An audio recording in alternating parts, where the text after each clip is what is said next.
Great. All right, before we put the high school spring sports completely in the past here and move on, and we're so good at like, all right, let's move on to the next thing. Let's celebrate a couple of things, and one of them is Averill Park winning a state championship in high school baseball, and their manager George Brooks has done a marvelous job in 5 years since taking over the program, and he's going to join us next on Big Board Sports 104.5 The Team and the free 104.5 The Team app. The Capital Region's home for New York sports. This is 104.5 The Team. And we're back on Big Board Sports on 104.5 The Team and the free 104.5 The Team app. State championship sounds pretty good in the same sentence with Averill Park, and that is exactly what happened this year. Averill Park wins the state championship. The head coach is George Brooks, and he joins us for a few minutes on 104.5 The Team ESPN Radio. Coach Brooks, it's Roger and Michael. How are you today? I'm doing wonderful. I appreciate you guys having me on. Yeah, hey, no problems, Coach.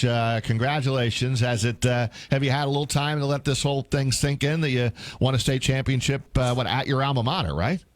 Yeah, it's you wait around for almost a week when you get to the regionals and state times, so you do a lot of waiting around, and then all of a sudden you play the games and it goes by so fast. And I was talking to a lot of the guys yesterday. I don't know that it's truly really totally sank in yet. Just an incredible experience, an incredible moment to share with the team and the community. George, did you see this coming this year? Is this ahead of schedule? What was your take when the season started? And of course, you played in that tough Suburban Council. Yeah, I mean, the Suburban Council is incredible baseball. I mean, we have tremendous players all throughout the area. And we got off to a great start. We were 6-0 to start the season. Things were really, really rolling. And I think there was a point where, you hate to think this way, but you felt like, oh, my God, I feel like we could win them all. We were playing so well. And we actually hit a 4-game span where we went 1-3. And, I think we learned a lot about ourselves and the things that we needed to work on and improve on. And, the biggest part during that time was our guys didn't lose confidence. They were still very, very poised and eager to improve. And, as we continued through a very, very tough league, we had some bumps in the road, but we overcame some adversity too. And I think, the league did a tremendous job of preparing us for sectionals and then ultimately going into to Class A play. And from there we just each and every game a little bit more confidence, became a little bit more poised, and just rode the momentum. How did you do it, Coach, going back to when you took over the program? I mean, what was your message? What was your message 5 years ago when you came in to try to get things turned around at Averill Park?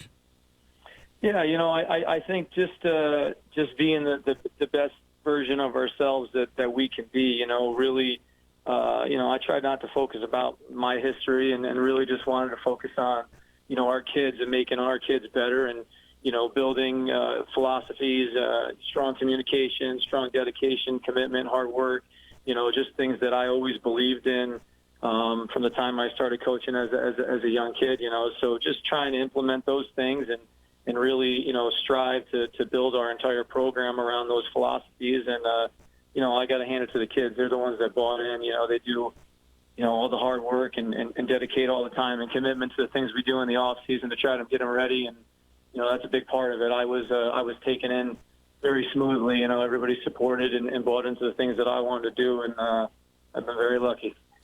We're joined by Averill Park baseball head coach George Brooks here on Big Board Sports, 104.5 The Team and the free 104.5 The Team app. And, Coach, you may have gotten this question a bunch already, but could you tell or feel out early in the season or knew going in that this group of guys was going to be something special and you guys would have had a shot at this state title that you ended up winning?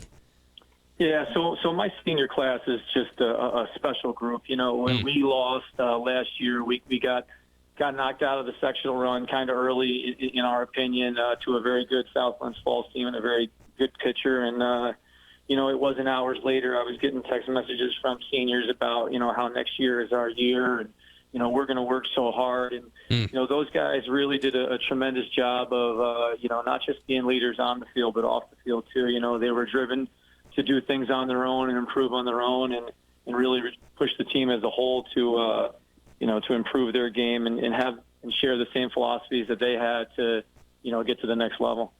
Well, and you hit at the right time too in the postseason. I'm looking, you outscore outscored your opponents 43-9 in the postseason.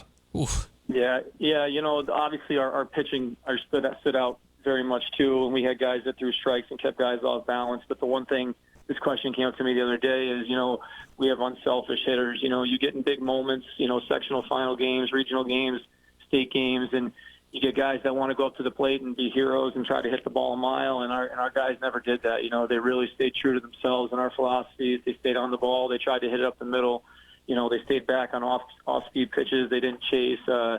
They just were, very true to what we tried to do all season long. And, I give them a lot of credit for, staying the course the whole time. And we always say keep it simple, right? Stay within yourself. Be the best version of yourself. And, boy, did they own up to that every day. And, we had guys in the back of the lineup that made sacrifices, were willing to bunt and move guys over so we could get guys in scoring position, just unselfish hitters, and that was key in our run, and I think a big key in us scoring as many runs as we did. Yeah, you had a lot of that, right? I don't know. Home runs. Did you have a couple guys that put over the fence? But the games I saw you play, boy, you're describing exactly the way your team played. Base it up the middle, line drive to left, line drive to right, hit the gap.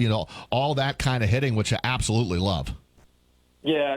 We really are big on putting the ball in play. You got to put the ball in play. You got to make, because it's a stressful situation, right? You got teams that, in those tight situations, they got to make plays too, and if you're going down on strikes or you're watching pitches, it obviously makes it a little bit easier on their defense, takes the pressure off. And, our guys did a great job of really putting the ball in play. And I can think of several at-bats. Hunter Willett comes to mind right now.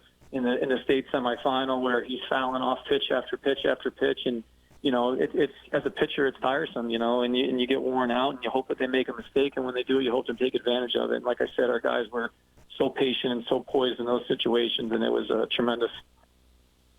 You talk about your pitching. Nardacci he's only a sophomore, right?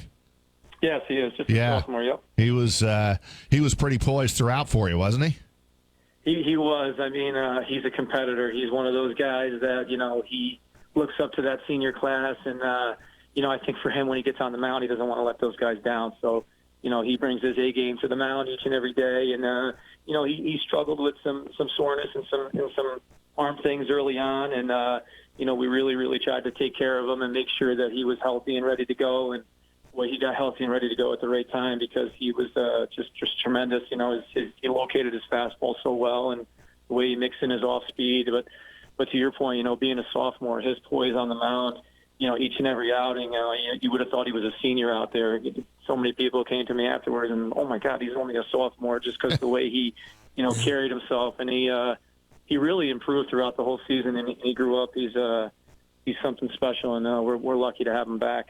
Well, I loved your celebrations, too, after the game, Coach. I know you blew past me down at the Joe, which was, I don't know if you saw any of that video, but it's classic because we're actually live at like 6:25 in sports, and I'm down there with Ashley, and you're getting your award. And I think I interviewed Nardacci in the line as he was getting ready to go up and get his, and you were up there, and then you're heading back. I'm like, Coach, you got it. And you said I'll be right back. Yeah, I'll be honest. I didn't know we were live, but even if I had known, it was great. My kids are my kids. They're always gonna be the first ones that I greet in those situations, and I certainly don't mean any disrespect. But my kids are my kids, and I wanted to share that moment with those guys. Well, it was no disrespect. I think it was great live TV, to be honest with you, and everyone was like, "Oh, that was just awesome how that unfolded." And then, true to your word, you did come right back. And but somebody said to me, "Hey, he loves his players," and that was pretty darn evident. Yeah, that's the truth. I don't want to get emotional. My kids are probably laughing, the ones that are listening, because they know how I am. But yeah, my kids are my kids. They put in a lot of time and effort during the season, so I want to make sure that they get each and everything they deserve, for sure. So do you reload next year? Obviously Nardacci, one player right there, only a sophomore, so he's going to come back and be an ace for you. What's the future hold here moving forward? Yeah, we definitely got a lot of great players coming back, and Brady threw the state championship game, and he also threw the 9-inning marathon regional game that we played in. out in Onondaga. So, Brady comes back as well. We got a lot of guys back, but the one thing we talk about it after the season is, we got a lot of great players that we're losing too. Alex Josh had a tremendous season for us. Michael Warman's another senior in left field. Stephen Koval. We have Aiden McHugh, who really took the bulk of the pitching for us early on in the season. We lose some big pieces, but we've recently talked about it. It's not that you're trying to replace those guys. You just hope everybody gets a little bit better and continues to do the things that we've done each and every season to prepare. And we got a lot of great kids. We got a lot of dedicated kids that now that they've had a taste of this success, they're eager to get back there and continue to win and continue to represent our program in a positive way. Now you'll be back in Suburban again next year, correct? Correct. Yep. Okay. Suburban Council, absolutely. Yeah. Well, I mean, it was just so strange this year because on that Friday in the quarterfinals, you had the 1, 2, and 3 seeds, and this is just baseball, but I mean, you had the 1, 2, and the 3 seeds in the Suburban all getting beat in the quarterfinals on a Friday.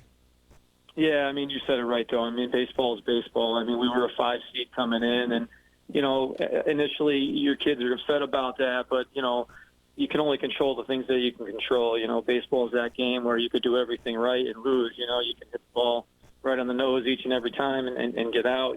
So we just try to focus on the things that we can control, because you never know when your season's gonna end. You got to control the things that you control and be the best version of yourself you can to give your team and your program the best chance. Are you in travel ball now, summer ball? Yeah, we'll get going. A lot of our guys, play together in the summertime, so we'll definitely, get going with that. We're fortunate enough to have a handful of days off here. We were originally scheduled to play on the Monday right after, and we were lucky enough to kind of get some of that moved and postponed because, my guys have put in a lot of time and effort. I want to give them a little bit of a break too, and give them a chance to kind of digest all of this and really enjoy.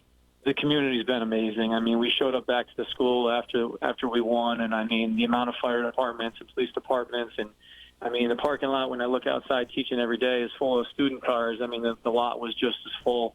I mean, there were so many people. We drove around town. Just an incredible. Couldn't be more thankful for all the support. So my kids definitely deserve a little bit of time to kind of digest that and enjoy it for sure. Oh, man, and absolutely. And, nothing better than the community involvement and support and embrace the moment, right? And, yeah, give them a little time to go out and go to Stewart's and be recognized. Yeah. And, hey, you're in the baseball team. Congratulations. All of that. It gets no better. George, I appreciate you dropping by for a few minutes. I'm sure we'll stay in touch. And, again, congrats on the state championship. All right. Thank you very much, sir. I appreciate it. Take care. That's Thanks, Coach. George Brooks, head coach, manager, Averill Park Warriors, state champs, beat Hamburg 3-0, and they had really outstanding starting pitching, and then the Averill Park hit in the postseason. Yeah. That stat I just threw out there was at 43-9, outscoring their opponents. Yeah, they hit, and you know what, Michael? They're not a swing for the fences, got to put it over the fence kind of team. They're just not. I mean, I saw enough of them this year that they are exactly what he says. Stay within yourself. Let's put the ball in play. Get some line drives. Nothing wrong with hitting the ball. Back up through the middle and getting a run in. That's all fine. Let's not swing out of our shoes. Let's sit back on a breaking ball and turn on it. All the little things that coaches preach, they did. And the little things help win you a state title. So if you're a fundamentally sound baseball team, and George Brooks has that team, so that was and he really won. Good interview. He won 2 state titles at Hoosick Falls, I believe, or Valley. He's got some experience in those high pressure games. He's already too. Came in when he took. Now he's from, that's his alma mater, Averill Park. Right. But he came in having won 2 state championships, so he knows a little bit about what it takes to win a state title. And now he's got 3 state championships under his belt. Nice. All right, we'll stay with the baseball theme here.